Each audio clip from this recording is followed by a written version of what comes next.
Hi అండి, welcome to my channel passion to grow.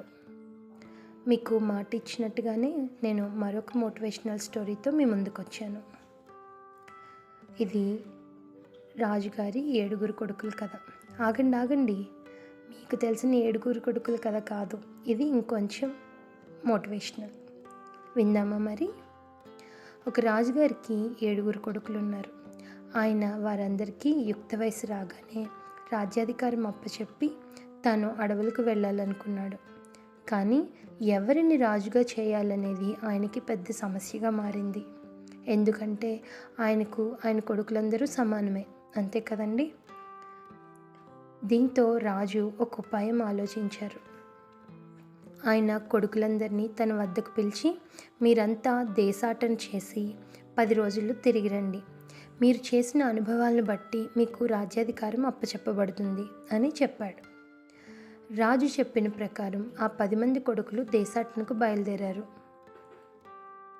10 రోజుల తర్వాత కొడుకులందరూ తిరిగి వచ్చారు. రాజు ఒక్కొక్కరిని పిలిచి వారి అనుభవాలను అడిగారు. మొదటి కొడుకు వచ్చి, తండ్రి, మన పొరుగు రాజ్యాలు చాలా చెడ్డవి. వారి సైన్యాలు మన సరిహద్దుల్లోకి చొరబడుతున్నాయి. మన సైన్యాన్ని పెంచాలి, లేదంటే చాలా ప్రమాదం అని చెప్పాడు. రెండో కొడుకు వచ్చి, తండ్రి, మన పొరుగు రాజ్యాలు చాలా మంచివి. వారి నైపుణ్యం గల పనివారు మన రాజ్యానికి వలస వస్తున్నారు. వారిని ఆహ్వానించి మన ఆర్థిక వ్యవస్థను బలోపేతం చేసుకుందాం అని చెప్పాడు. మూడో కొడుకు వచ్చి, తండ్రి, నా దేశాటనలో ప్రజలు పన్నులు కట్టలేక చాలా దుఃఖంలో ఉన్నారు. వారికి మనం సహాయం చేయకపోతే తిరుగుబాటు చేసే అవకాశం ఉంది అని చెప్పాడు. నాలుగో కొడుకు వచ్చి, తండ్రి, నేను ప్రజల ఇళ్లల్లో చూశాను, అంతా బంగారమే. మన ప్రజలు చాలా సంపన్నులుగా ఉన్నారు. వారి నుండి మనం ఇంకొంచెం పన్నులు వసూలు చేయొచ్చు అని సలహా ఇచ్చాడు. ఐదో కొడుకు చెప్పాడు, తండ్రి, రాజ్యాధికారం అనేది భారం. దానిని చేపట్టిన వారు ఎప్పుడూ నిద్రపోకుండా ప్రజల కష్టాలను మోయాలి. అంత కష్టం మనకెందుకు? ఆరో కొడుకు అన్నాడు, తండ్రి, నాకు దేశాటన వల్ల ఒరిగిందేమీ లేదు. నేనేమీ కొత్తగా తెలుసుకోలేదు అన్నాడు. ఏడో కొడుకు అంతా విని నవ్వి, తండ్రి, ప్రతి గంటకి నాకు ఒక కొత్త అనుభవం, ప్రతి కిలోమీటర్కు ఒక కొత్త అభిప్రాయం.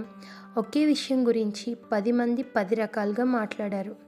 ఒకే ఆలయం ఒకరికి ఆనందాన్ని ఇస్తే మరొకరికి శాపాన్ని ఇచ్చింది. ప్రపంచం స్థిరంగా ఉంది, కానీ మనుషుల అభిప్రాయాలు, అనుభవాలు మాత్రం మారుతూనే ఉన్నాయి అన్నాడు.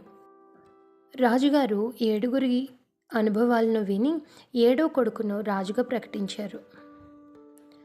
మిగిలిన కొడుకులు రాజుగారిని అడిగారు, తండ్రి, ఎందుకు మీరు తనను మాత్రమే రాజుగా ప్రకటించారు అని అడిగినప్పుడు తండ్రి ఇలా సమాధానం ఇచ్చారు. రాజ్యం అనేది సముద్రం వంటిది. కొందరు దాని నుండి చేపలు తీసుకుంటారు, లాభం పొందుతారు. కొందరు పడిపోయిన పాదుకల కోసం ఏడుస్తారు, నష్టపోతారు. కానీ సముద్రం ఎప్పుడూ తన స్వభావాన్ని మార్చుకోదు. ఒక మంచి రాజు ఎప్పుడూ తన స్వంత లాభ నష్టాలతో ప్రపంచాన్ని అంచనా వేయడు. ప్రపంచం ఎలా ఉన్నా, ఇతరులు నీ గురించి ఏమనుకుంటున్నా, నీ స్వభావం మాత్రం మారకూడదు. సముద్రంలా నిశ్చలంగా ఉంటూ నిస్వార్థంగా మనం మనలాగే ఉండాలి. మనం ఎలా ఉండాలనేది ఇతరుల అభిప్రాయాలను బట్టి మారకూడదు. మన స్వభావం స్థిరంగా ఉండాలి. ఇతరులు మనల్ని ఏమన్నా మనం మనలాగే మంచిగానే ఉంటూ మంచి చేసుకుంటూ వెళ్ళినప్పుడు అది ఖచ్చితంగా ఏదో రోజు మనకి తిరిగి వస్తుంది. ఈ కథ మీకు నచ్చింది కదండి? అయితే please like, share and subscribe. మరలా మరిన్ని కథలతో మీ ముందుకు వచ్చే వరకు సెలవు. Thank you so much for watching.